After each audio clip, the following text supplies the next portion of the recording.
KP తీరానికి తీవ్ర తుఫాను ముప్పుంది. బంగాళాఖాతంలో 27 నాటికి తీవ్ర తుఫాన్ మోందాగా మొదలయ్యే అవకాశం ఉంది. ఈ నెల 28న కాకినాడ దగ్గర తీరం దాటనున్నట్లు కూడా తీవ్ర తుఫాన్గా మారనున్నట్లుగా కూడా వాతావరణ శాఖ అధికారులు తెలుపుతున్నారు.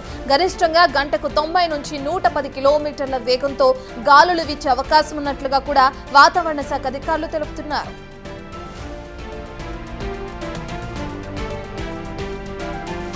దక్షిణ కోస్తా జిల్లాలకు అత్యంత అప్రమత్తత ప్రకటించారు ఐఎండీ అధికారులు.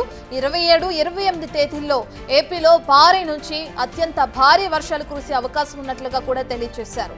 ఈ నెల 27న బాపట్ల, ప్రకాశం, కడప, నెల్లూరు, అన్నమయ్య, తిరుపతి జిల్లాలకు రెడ్ అలర్ట్స్ ని జారీ చేశారు. 20 సెంటీమీటర్లకు పైగా వర్షపాతం నమోదయ్యే అవకాశం ఉన్నట్లుగా కూడా సూచిస్తున్నారు. నంద్యాల, చిత్తూరు, పల్నాడు, గుంటూరు, కృష్ణా, తూర్పుగోదావరి, కోనసీమ జిల్లాలకు ఆరెంజ్ అలర్ట్స్ ని జారీ చేశారు. ఈ నెల 28న అటు కాకినాడ సమీపంలో తీరం దాటనున్నట్లుగా కూడా తుఫాను తెలియజేస్తున్నారు. దానికి మోంతా అనే పేరును కూడా నామకరణం చేసినట్టు తెలుస్తుంది. తీవ్ర తుఫాన్ తీరం దాటే సమయంలో కాకినాడ, ఉభయ గోదావరి, ఏలూరు, గుంటూరు, ఇక పల్నాడు, బాపట్ల, ప్రకాశం, వైఎస్ఆర్ కడప జిల్లాల్లో భారీ నుంచి అత్యంత భారీ వర్షాలు కురిసే అవకాశం ఉన్నట్లుగా కూడా ఐఎండీ అధికారులు తెలియజేస్తున్నారు.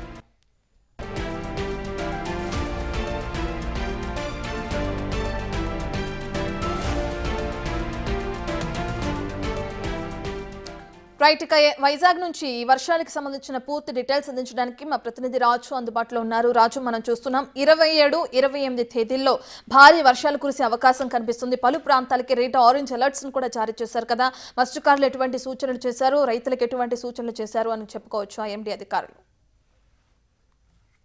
వర్షాకాలం ప్రారంభమైన తర్వాత బహుశా ఇదే ఆంధ్రప్రదేశ్కి మొదటి తుఫాను అని చెప్పొచ్చు. ఎందుకంటే తీవ్రమైనటువంటి తుఫానుగా ఏపీకి భారీ ముప్పు ఉన్నటువంటి పరిస్థితి అయితే ఉంది. నేను ఒకసారి ఇక్కడ ప్రస్తుతం విశాఖ తుఫానుల హెచ్చరిక కేంద్రంలో ఉన్నాను.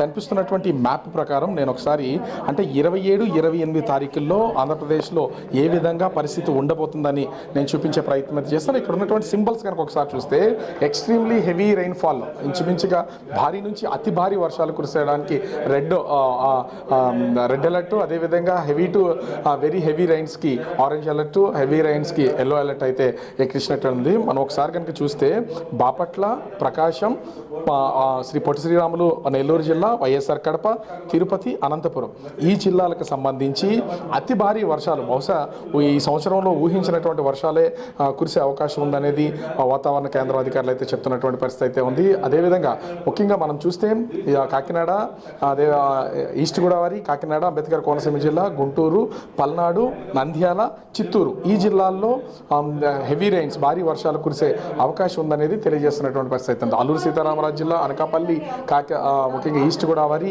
ఏలూరు, వెస్ట్ గోదావరి, ఎన్టీఆర్ జిల్లా, కర్నూలు, అనంతపురం, అదేవిధంగా శ్రీ సత్యసాయి జిల్లా ఈ జిల్లాలకు సంబంధించి భారీ వర్షాలు 27వ తారీఖు కురుస్తాయని చెప్తున్నారు. కానీ 27వ తారీఖుకి 28వ తారీఖుకి మధ్యన చూస్తే చాలా అంటే చాలా తేడా అయితే వచ్చినటువంటిది అయితే ఉంది. అతి భారీ వర్షాలు అంటే ఎక్స్ట్రీమ్లీ హెవీ రైన్ఫాల్ అనేది ఖచ్చితంగా వస్తుంది. అతి భారీ నుంచి అత్యంత భారీ వర్షాలు కురిసే జిల్లాల సంఖ్య కూడా పెరిగిపోయినటువంటిది అయితే కనిపిస్తుంది. మనం ఇక్కడ చూస్తే కనుక ఈ మ్యాప్లో అత్యంత భారీ వర్షాలు కురిసే జిల్లాలకు సంబంధించి కాకినాడ, ఈస్ట్ గోదావరి, అంబేద్కర్ కోనసీమ జిల్లా, వెస్ట్ గోదావరి, అదేవిధంగా ఏలూరు జిల్లా, కృష్ణా జిల్లా, గుంటూరు, బాపట్ల, పల్నాడు, ప్రకాశం, వైఎస్ఆర్ కడప ఈ జిల్లాలకు సంబంధించి అత్యంత భారీ వర్షాలు కురిసే అవకాశం ఉందని తెలియజేస్తున్నటువంటి రైతులు. అదేవిధంగా అల్లూరు సీతారామరాజు జిల్లా, అనకాపల్లి, విశాఖపట్నంలో కొంత పార్టు, అదేవిధంగా నంద్యాల, పొట్టి శ్రీరాములు, తిరుపతి జిల్లాలు ఈ జిల్లాలకు సంబంధించి భారీ వర్షాలు కురిసే అవకాశం ఉందని ఆరెంజ్ అలర్ట్ అయితే తెలియజేస్తున్నటువంటిది. ఇక ముఖ్యంగా 28వ తారీఖున తుఫాను కాకినాడ తీరం దాటితే గనక అది ముఖ్యంగా అటు శ్రీకాకుళం, పార్వతీపురం మన్యం, విజయనగరం ఈ జిల్లాలకు సంబంధించి ఈ భారీ వర్షాలు కురుస్తాయి. అదేవిధంగా కర్నూలు, అనంతపురం, శ్రీ సత్యసాయి, అన్నమయ్య, చిత్తూరు జిల్లాలు ఇవన్నీ కూడా భారీ వర్షాలు కురిసే అవకాశం ఉందనేది వాతావరణ శాఖ అధికారులు అయితే తెలియజేస్తున్నారు. ఈ రెండు జిల్లా రోజులకి సంబంధించి అంటే 27, 28 చూసాం. ఒకసారి ఇక్కడ మరొక మ్యాప్ ఉంది. ఈ వాతావరణ శాఖ అధికారులు ప్రస్తుతం ఉన్నటువంటి తుఫానుకు సంబంధించిన పాయింట్ ఇది. ఈ మ్యాప్ మనం గ్రీన్ మ్యాప్ కనుక ఒకసారి మనం గమనించి చూస్తే ప్రస్తుతం ఆగ్నేయ బంగాళాఖాతంలో ఈ పాయింట్లో ప్రస్తుతం అయితే ఈ వాయుగుండం ప్రస్తుతం అయితే ఉన్నటువంటిది అయితే ఉంది. రేపు అంటే 26వ తేదీ అది తీవ్ర వాయుగుండంగా మారుతుంది. 27వ తేదీ తుఫానుగాను, 28వ తేదీ అత్యంత తుఫానుగాను అంటే తీవ్ర తుఫానుగా మారి మనం ఈ ఒకసారి మ్యాప్ను కనుక చూస్తే అది కాకినాడ అటు కోనసీమ అంబేద్కర్ కోనసీమ జిల్లాల మధ్యలో ఇది తీరం దాటే అవకాశం అయితే ఉన్నట్లుగా వాతావరణ శాఖ అధికారులు అయితే తెలియజేస్తున్నటువంటి పరిస్థితి అయితే ఉంది. ముఖ్యంగా చూస్తే 2015 సమయంలో కూడా ఇదే విధమైనటువంటి సూచనలు అయితే అటు కోనసీమ జిల్లాకు వచ్చి మొత్తం కోనసీమలో ఉన్నటువంటి ప్రాంతం మొత్తాన్ని కూడా అల్లకల్లోలం చేసినటువంటి పరిస్థితి అయితే ఉంది. అదే పరిస్థితి ఇప్పుడు కూడా ఉత్పన్నమవుతుందనే అధికారులు హెచ్చరికలు జారీ చేస్తున్నారు. రానున్నటువంటి 5 రోజులకి సంబంధించి మత్స్యకారులు ఎవ్వరూ కూడా వేటకు వెళ్ళొద్దని సూచనలు చేస్తున్నటువంటి పరిస్థితి అయితే కనిపిస్తుంది. అదేవిధంగా వేటకు వెళ్ళినటువంటి వాళ్ళు ఎక్కడున్నా కూడా తిరిగి రావాలని వాతావరణ శాఖ అధికారులు అయితే తెలియజేస్తున్నారు. ఇప్పటికే డిజాస్టర్ మేనేజ్మెంట్కి సంబంధించి ముఖ్యంగా చూస్తే హోంశాఖ మంత్రి వంగలపూడి అనిత అటు ముఖ్యంగా దక్షిణ కోస్తా అదేవిధంగా రాయలసీమ జిల్లాల్లో ఉన్నటువంటి అధికార యంత్రాంగాన్ని అప్రమత్తం చేసినటువంటి పరిస్థితి ఉంది. ముఖ్యంగా ఇప్పటి వరకు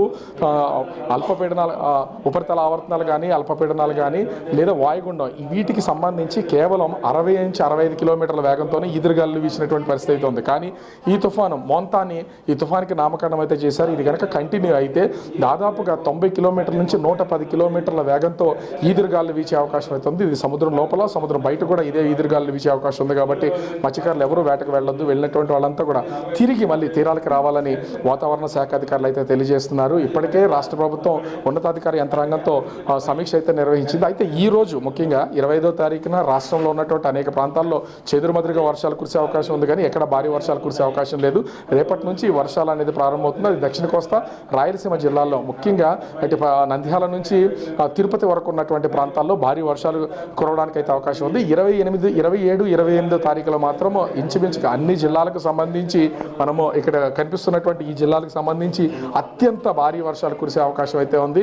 బహుశా ఇప్పుడు వాతావరణ శాఖ అధికారులు చెప్తున్నటువంటి దాని ప్రకారం ఈ తీవ్ర తుఫాను ఏపీని తాకినటువంటి నేపథ్యంలో కురిసేటటువంటి వర్షాలకు సంబంధించి దీన్ని లెక్క కట్టడం కొంచెం కష్టంగా ఉన్నటువంటి పరిస్థితి. ఎందుకంటే అత్యంత భారీ వర్షాలు కురవడం అంటే 20 సెంటీమీటర్ల నుంచి పై వరకు కూడా కురిసే అవకాశం అయితే కనిపిస్తున్నటువంటిది అయితే ఉంది. సో దీనికి ఇప్పటికే ప్రభుత్వ యంత్రాంగాన్ని రాష్ట్ర ప్రభుత్వం అలర్ట్ చేసినటువంటి పరిస్థితి అయితే ఉంది. అదేవిధంగా మత్స్యకారుల్ని రైతుల్ని వాతావరణ శాఖ అధికారులు అయితే అలర్ట్ చేస్తున్నటువంటిది అయితే ఉంది. భారీ ఈదురుగాలు వీచే అవకాశం ఉన్నటువంటి నేపథ్యంలో 90 నుంచి 110 కిలోమీటర్లు చెట్ల కింద కానీ శిథిలావస్థకు చేరుకున్నటువంటి బిల్డింగ్ల కింద కానీ ఎవరు ఉండొద్దని అధికారులు అయితే హెచ్చరికలు జారీ చేస్తున్నటువంటి పరిస్థితి కనిపిస్తుంది. ఓవరాల్గా చూస్తే ఈ రోజు నుంచి ఈ వాయుగుండం రేపు తీవ్ర వాయుగుండం గాను 27వ తారీఖు తుఫాను గాను 28వ తారీఖున మోంతా తుఫాను తీవ్ర తుఫానుగా కాకినాడ తీరంలో ఈ తీరం దాటే అవకాశం అయితే ఉంది. ఈ తుఫాన్ అనేది అధికారులు తెలియజేస్తున్నటువంటి నేపథ్యంలో రాష్ట్ర ప్రభుత్వం కూడా అప్రమత్తం అవుతున్నటువంటి పరిస్థితి కనిపిస్తోంది. రత్న.